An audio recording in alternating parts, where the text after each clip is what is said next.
যে কোনো পরিস্থিতিতে অন্তর্বর্তী সরকারের সাথে ভারত কাজ করতে ইচ্ছুক বলে জানিয়েছেন ভারতীয় হাইকমিশনার প্রণয় বার্মা। আগরতলায় বাংলাদেশের সহকারী হাইকমিশনে হামলার ঘটনায় তলবের পর পররাষ্ট্র মন্ত্রণালয়ে হাজির হয়ে এই কথা বলেন তিনি। এ সময় বন্ধু রাষ্ট্র হিসেবে পাশে থাকার কথা জানান প্রণয় বার্মা। এর আগে বিকেল 4টার দিকে পররাষ্ট্র মন্ত্রণালয়ে যান প্রণয় বার্মা। ভারপ্রাপ্ত পররাষ্ট্র সচিব এম রিয়াজ হামিদুল্লাহ দপ্তরে তাকে তলব করা হয়। সোমবার ভারতের ত্রিপুরার রাজধানী আগরতলায় বাংলাদেশের সহকারী হাইকমিশনে হামলার প্রতিবাদে তাকে তলব করে মন্ত্রণালয়। বাংলাদেশের সংখ্যালঘু নির্যাতনের অভিযোগ তুলে হিন্দুত্ববাদী কয়েকটি সংগঠনের সমর্থকেরা সহকারী হাইকমিশন প্রাঙ্গণে হামলা চালায়। এছাড়া মুম্বাইয়ে বাংলাদেশ উপ হাইকমিশনের কাছে বিক্ষোভ করে কয়েকশো মানুষ।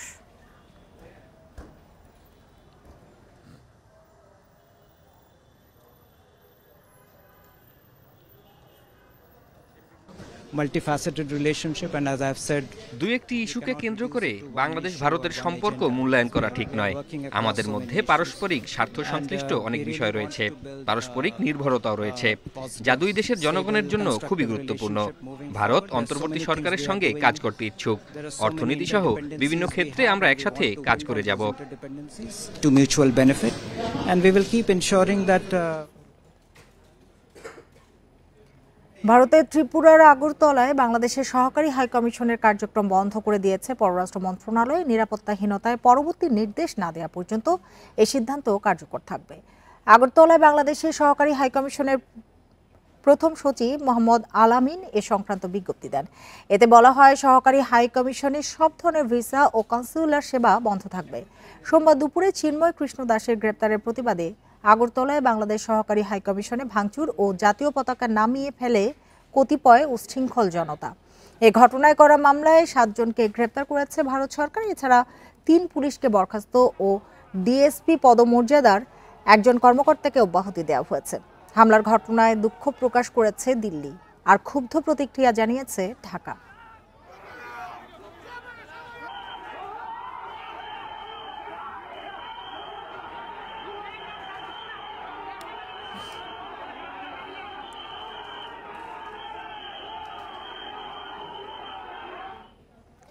ভারতের আগরতলায় বাংলাদেশের সহকারী হাইকমিশনে হামলা, পতাকায় আগুন ও ভাঙচুরের ঘটনা ভিয়েনা কনভেনশনের সুস্পষ্ট লঙ্ঘন বলে মন্তব্য করেছেন বিএনপি মহাসচিব মির্জা ফখরুল ইসলাম আলমগীর।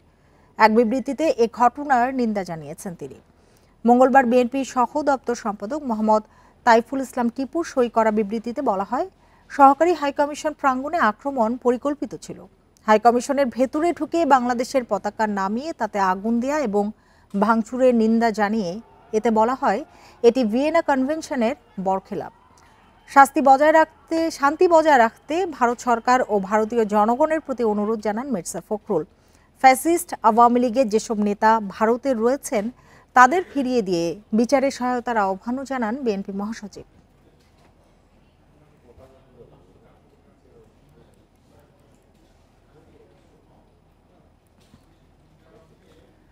দেশকে অস্থিতিশীল করে পরিকল্পিত আগ্রাসন করতে চায় ভারত, আর সেই লক্ষ্যে দিল্লি থেকে বিভাজনের রেখা তৈরি করা হচ্ছে। সংবাদ সম্মেলনে এমন অভিযোগ বিএনপির সিনিয়র যুগ্ম মহাসচিব রুহুল কবির রিজভীর। সকালে বিএনপির কেন্দ্রীয় কার্যালয়ে সংবাদ সম্মেলন শেষে আয়োজন করা হয় বিক্ষোভ মিছিলের। ভারতের ত্রিপুরা রাজ্যের উত্তর আগরতলায় বাংলাদেশের সহকারী হাইকমিশন প্রাঙ্গণে হামলা হয় সোমবার দুপুরে। হিন্দুত্ববাদী সংগঠনের সমর্থকদের হামলার প্রতিবাদে নয়াপল্টনে কেন্দ্রীয় কার্যালয়ে সংবাদ সম্মেলন ও বিক্ষোভ মিছিল করে বিএনপি।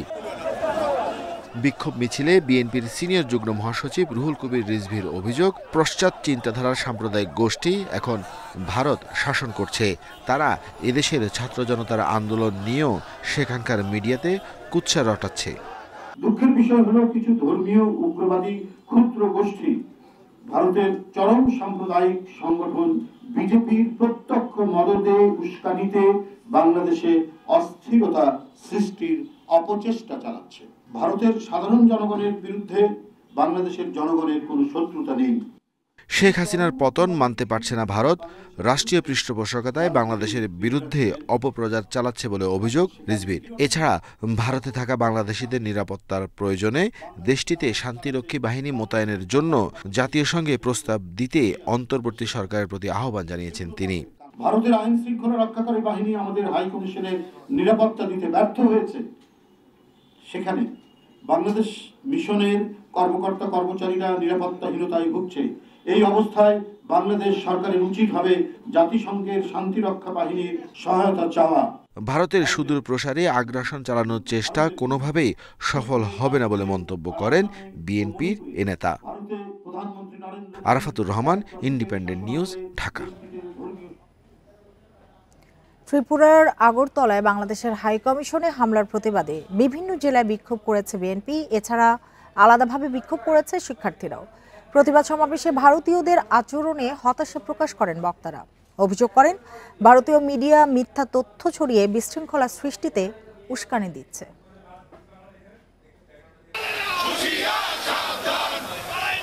আগরতলায় বাংলাদেশ মিশনে হামলা ও জাতীয় পতাকা অবমাননায় ক্ষুব্ধ সাধারণ মানুষ। প্রতিবাদে বিভিন্ন স্থানে চলছে বিক্ষোভ। মঙ্গলবার সকালে খুলনায় মিছিল বের করে বিএনপি। কেটি ঘোষ রোডে দলীয় কার্যালয়ের সামনে এই কর্মসূচি পালন করা হয়। ভারতের চিহ্নিত সন্ত্রাসী গোষ্ঠী আমাদের এই দূতাবাসগুলো আক্রমণ করেছে। আমরা ভারতীয় জনগণের বিরুদ্ধে আমাদের কোনো অভিযোগ নেই, কারণ আমরা একে অপরের সাথে সম্পর্ক রেখে চলি। কিন্তু দিল্লির সরকারের উস্কানিতে এই সমস্ত দূতাবাসগুলোতে আক্রমণ হয়েছে। ভারতীয় আগ্রাসন বন্ধ ও হাইকমিশনে হামলার বিচারের দাবিতে বরিশালে আলাদা মিছিল করেছে শিক্ষার্থী ও বিএনপির নেতাকর্মীরা। এ সময় বক্তারা বলেন ভারতের আচরণ মেনে নেওয়ার মতো নয়। ইসকনের নেতা যিনি সন্ত্রাসী, তাকে আইনের মাধ্যমে গ্রেপ্তার করা হয়। গ্রেপ্তারের প্রতিবাদে তারা নৈরাজ্য সৃষ্টি করতেছে। বাংলাদেশের জাতীয় পতাকা তারা অগ্নিসংযোগ করেছে। তারা স্মারকলিপি দেওয়ার নাম করে তারা হাইকমিশনে প্রবেশ করে ভাঙচুর করেছে। রাজশাহীতে বিক্ষোভ করেছে মহানগর বিএনপি। সমাবেশে বক্তারা দাবি করেন ভারত সবসময় আধিপত্যবাদী আচরণ করে। যারা বাংলাদেশে এসে আবার নতুন করে হাসিনাকে প্রতিষ্ঠিত করার স্বপ্ন দেখছে, তাদের স্বপ্নই থেকে যাবে। একই দাবিতে কুমিল্লার দলীয় কার্যালয়ের সামনে সমাবেশ করেছে বিএনপি। সেখানে বক্তারা বলেন শেখ হাসিনার পতনে ভারতের স্বপ্নভঙ্গ হয়েছে। বিশৃঙ্খলা সৃষ্টিতে উস্কানি দিচ্ছে দেশটির মিডিয়া। বন্ধুর মন নিয়ে এগিয়ে আসেন। আমরাও বন্ধুত্ব চাই, আমরাও প্রতিবেশীকে বন্ধু হিসাবে চাই। আমাদেরকে গোলামীর দৃষ্টিতে তাকাইয়েন না। এছাড়া ভারতকে ক্ষমা চাওয়ার আহ্বান জানিয়ে বিক্ষোভ হয়েছে বগুড়া, নাটোর সহ বিভিন্ন জেলায়। Sadequr Rahman Siddiqui, independent news. ভারতের সাথে সব অসম চুক্তি বাতিলের দাবি জানিয়েছে জাতীয় নাগরিক কমিটি। আগরতলায় বাংলাদেশের সহকারী হাইকমিশনে হামলার প্রতিবাদে রাজধানীর শাহবাগে বিক্ষোভ সমাবেশে এ দাবি জানায় সংগঠনটি। এ সময় ভারতকে ভিয়েনা কনভেনশন মেনে চলার আহ্বান জানান বক্তারা। তাদের অভিযোগ, বাংলাদেশের সার্বভৌমত্ব নিয়ে ষড়যন্ত্র করছে ভারত সরকার। তারা এদেশের স্থিতিশীলতা সহ্য করতে পারছে না। ভারতের বেশিরভাগ গণমাধ্যম অপপ্রচার চালাচ্ছে অভিযোগ করে বক্তারা প্রতিটি সীমান্ত হত্যার বিচার দাবি করেন। ভারতের জনসাধারণ বাংলাদেশের বন্ধু মন্তব্য করে তারা বলেন তাদের প্রমাণ দিতে হবে যে উগ্রবাদীদের তারা প্রশ্রয় দেয় না। পরে বিক্ষোভ মিছিল নিয়ে কেন্দ্রীয় শহীদ মিনারে যান জাতীয় নাগরিক কমিটির নেতাকর্মীরা।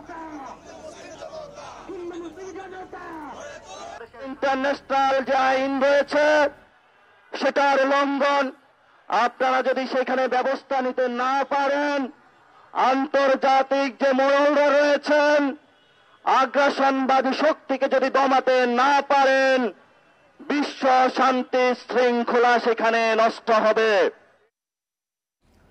ভারতের আগরতলায় বাংলাদেশ সহকারী হাইকমিশন অফিসে সোমবার হামলায় জড়িত থাকার অভিযোগে 7 জনকে গ্রেপ্তার করেছে ত্রিপুরা পুলিশ। জড়িত অন্যদের ধরতে অভিযান চলছে বলে জানানো হয়েছে।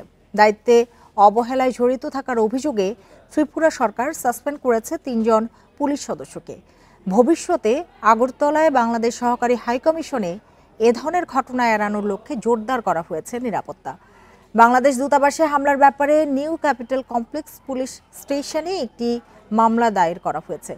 জড়িতদের বিরুদ্ধে আনা হয়েছে বেআইনি সমাবেশ, দাঙ্গা ও অপরাধমূলক অনুপ্রবেশের অভিযোগ। ত্রিপুরা পুলিশের এক জ্যেষ্ঠ কর্মকর্তা ভারতীয় সংবাদ মাধ্যম ইন্ডিয়ান এক্সপ্রেসকে এসব কথা জানান। এর আগে সোমবার দুপুরে আগরতলায় বাংলাদেশের সহকারী হাইকমিশনে হামলা ও ব্যাপক ভাঙচুর চালায় উচ্ছৃঙ্খল জনতা।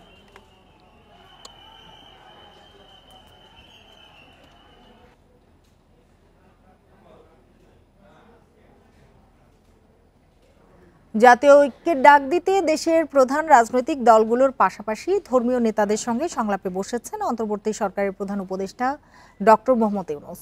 এর অংশ হিসেবে সন্ধ্যায় রাষ্ট্রীয় অতিথি ভবন যমুনায় ছাত্র নেতাদের সাথে বৈঠকে বসেছেন প্রধান উপদেষ্টা। বিকেলে রাজধানীর ফরেন সার্ভিস একাডেমিতে ব্রিফিংয়ে এসব কথা জানান প্রধান উপদেষ্টার প্রেস সচিব শফিকুল আলম। তিনি বলেন, রাজনৈতিক দলগুলোর সাথে প্রধান উপদেষ্টার বৈঠক হবে বুধবার বিকেল 4টায়, আর বৃহস্পতিবার বৈঠক করবেন ধর্মীয় নেতাদের সাথে। এক প্রশ্নের জবাবে প্রেস সচিব বলেন, সংলাপে কোন কোন রাজনৈতিক দল থাকবে তা বুধবারই জানানো হবে। আমাদের আসলে এটা জাতীয়ভাবে ঐক্য তৈরি করে আমাদেরকে বলতে হবে যে তোমরা আসো, দেখো কি হচ্ছে, এবং অ্যাট দ্য সেম টাইম আমাদের জাতীয় ঐক্যটাও ধরে রাখা।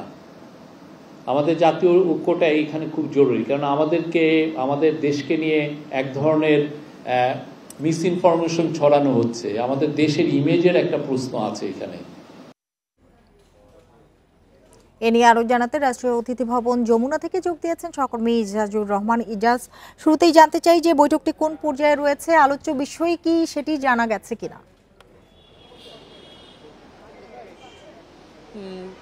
সন্ধ্যা 6:30টার দিকে বলা যায় যে বৈষম্য বিরোধী ছাত্র আন্দোলন সহ বিভিন্ন ছাত্র সংগঠনের যে সকল নেতারা রয়েছেন, আনুমানিক সংখ্যাটা আমরা এখন পর্যন্ত সঠিক পরিসংখ্যান না জানলেও আনুমানিক যে সংখ্যাটি সেটা হচ্ছে যে 15 থেকে 20 জনের মতো ছাত্র আন্দোলনের নেতারা তারা রাষ্ট্রীয় অতিথি ভবন যমুনাতে প্রবেশ করে প্রধান উপদেষ্টা ডক্টর মোহাম্মদ ইউনূসের সঙ্গে তারা বৈঠক করছেন এবং স্বাভাবিকভাবে আজকের বৈঠক নিয়ে কিছুটা আগ্রহ রয়েছে। কিন্তু সাম্প্রতিক সময়ে ভারত যে ধরনের আগ্রাসী মনোভাব ব্যক্ত করছে বাংলাদেশ ইস্যুতে, বিশেষত গতকালকে যে সহকারী হাইকমিশন আগরতলাতে হামলা করেছে এবং তার প্রেক্ষিতে ঢাকা বিশ্ববিদ্যালয়ে কালকে রাত্রে কিন্তু শিক্ষার্থীরা বিক্ষোভে ফেটে পড়েছে এবং অন্যান্য রাজনৈতিক দলের নেতাকর্মীরা যারা বাংলাদেশে আছেন বিভিন্ন ফরম্যাটে বিভিন্ন জায়গায় তারা কিন্তু বিক্ষোভ করছেন, বাইতুল মোকাররমে বিক্ষোভ হয়েছে।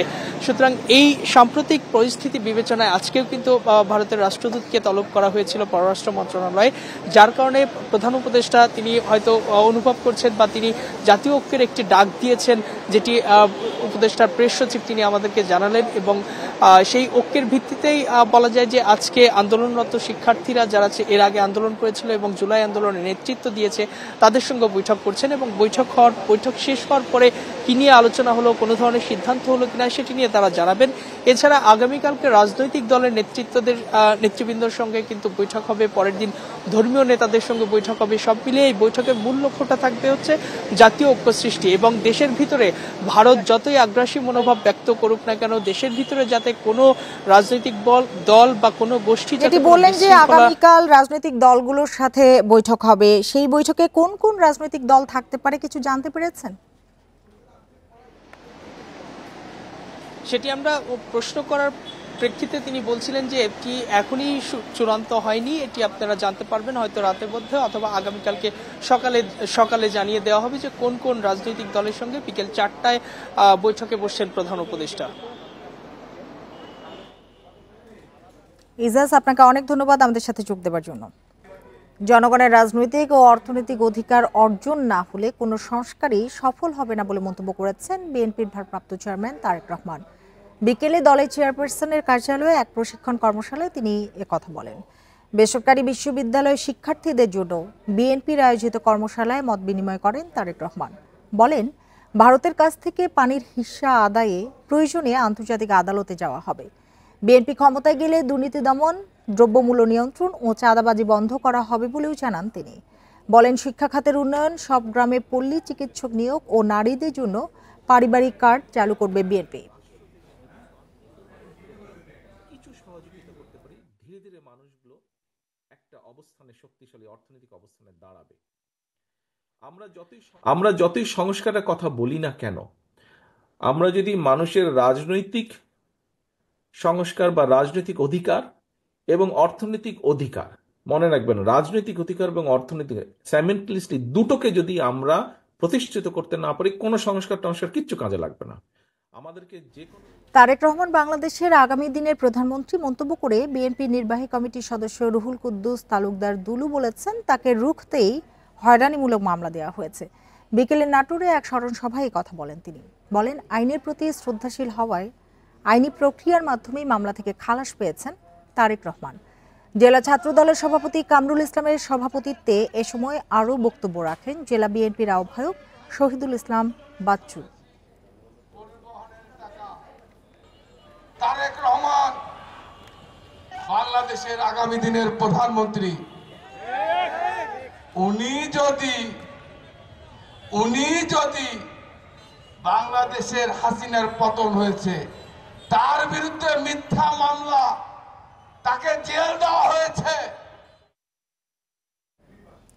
আওয়ামী লীগের আমলে 15 বছরে প্রায় 1.5 লাখ কোটি টাকা ঘুষ লেনদেন হয়েছে। 2023 সালের খানা জরিপের বরাতে এ তথ্য দিয়েছে টিআইবি এবং তারা বলছে সর্বোচ্চ দুর্নীতি ও ঘুষের লেনদেন হয়েছে পাসপোর্ট অফিস, বিআরটিএ এবং আইনশৃঙ্খলা রক্ষাকারী সংস্থায়।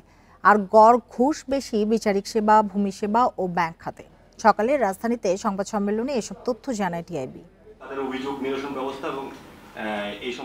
মঙ্গলবার সকালে ধানমন্ডিতে সংবাদ সম্মেলনে প্রকাশিত হয় সেবা খাতে দুর্নীতি জাতীয় খানা জরিপ 2023 শিরোনামে টিআইবির প্রতিবেদন।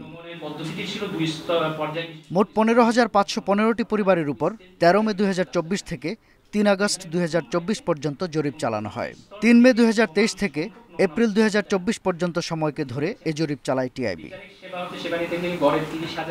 জরিপে দেখা গেছে 2023 সালে প্রতিটি পরিবার গড়ে 5,680 টাকা ঘুষ দিতে বাধ্য হয়েছে। গড় ঘুষের পরিমাণ সবচেয়ে বেশি বিচারিক সেবা, ভূমি সেবা এবং ব্যাংক খাতে। আমাদের যে খাতগুলো সবচেয়ে বেশি দুর্নীতিগ্রস্ত তার মধ্যে আছে পাসপোর্ট, অবশ্যই ধারাবাহিকভাবে সেটা হয়ে আসছে।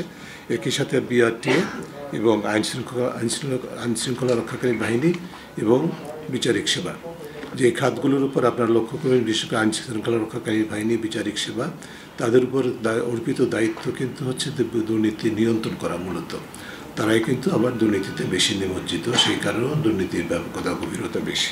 2023 সালে জাতীয় পর্যায়ে মোট ঘুষের পরিমাণ প্রায় 10,902 কোটি টাকা, যা 2023-24 অর্থ বছরে জাতীয় বাজেটের 1.43% এবং মোট জিডিপির 0.22%। 2009 যেটা 2010-এ প্রকাশিত হয়েছিল, তার থেকে হিসাব করে আমাদের এই বছরের জরিপ পর্যন্ত, অর্থাৎ 2024-এর এপ্রিল পর্যন্ত যেই মেয়াদে আমরা জরিপগুলো করেছি, তাতে যেটা আমরা দেখতে পাই, সর্বমোট আমাদেরকে ঘুষ লেনদেনের শিকার হতে হয়েছে বাংলাদেশের মানুষের 1,46,252 কোটি টাকা। দুর্নীতির সাথে জড়িতদের বিচার ও জবাবদিহি নিশ্চিতের তাগিদ দেন টিআইবির নির্বাহী পরিচালক ইফতেখারুজ্জামান। কোনোটাই আসলে আমাদের দেশে মানে সুপ্রতিষ্ঠিত হয়েছে এটা বলা যাবে না। Shahadat Swapan, Independent News, Dhaka.